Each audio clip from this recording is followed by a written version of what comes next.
వ్యవసాయ కూలీలకు ఇందిరమ్మ ఆత్మీయ భరోసా నిధులను రాష్ట్ర ప్రభుత్వం విడుదల చేసింది. ఎన్నికల కోడ్ అమల్లో లేని ఉమ్మడి రంగారెడ్డి, ఉమ్మడి మహబూబ్ నగర్ జిల్లాల్లో ఉపాధి కూలీలకు ఇందిరమ్మ ఆత్మీయ భరోసా నిధులు జమ చేసింది. డీబీటీ పద్ధతిలో మొత్తం 66,240 మంది కూలీల ఖాతాల్లో 39.74 కోట్ల రూపాయలు జమ చేసినట్లు ప్రభుత్వం తెలిపింది.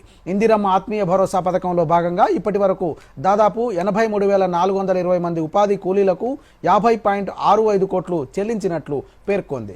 భూమి లేని వ్యవసాయ కూలీలకు ఏటా 2 విడతల్లో 12,000 అందించేలా ఇందిరమ్మ ఆత్మీయ భరోసా పథకాన్ని రాష్ట్ర ప్రభుత్వం జనవరి 26న ప్రారంభించింది. ప్రతి మండలంలోని ఒక పైలట్ గ్రామంలో గ్రామ సభలు నిర్వహించి కూలీల ఖాతాల్లోకి రాష్ట్ర ప్రభుత్వం నిధులు జమ చేసింది. మొత్తం 18,180 మంది కూలీలకు 6,000 చొప్పున జమ చేసింది. ఎమ్మెల్సీ ఎన్నికల కోడ్ రావడంతో ఇందిరమ్మ ఆత్మీయ భరోసా నిలిచిపోయింది. అయితే ఎన్నికల కోడ్ అమల్లో లేని జిల్లాలకు నిధులు విడుదల చేయాలని ప్రభుత్వాన్ని మంత్రి సీతక్క విజ్ఞప్తి చేశారు. దీంతో ఉమ్మడి మహబూబ్ నగర్, రంగారెడ్డి జిల్లాలకు ఇందిరమ్మ ఆత్మీయ భరోసా నిధులు ప్రభుత్వం తాజాగా విడుదల చేసింది. ఎన్నికల కోడ్ ముగియగానే లబ్ధిదారులందరికీ ఇందిరమ్మ ఆత్మీయ భరోసా నిధులను చెల్లించనున్నట్లు ప్రభుత్వం ప్రకటించింది.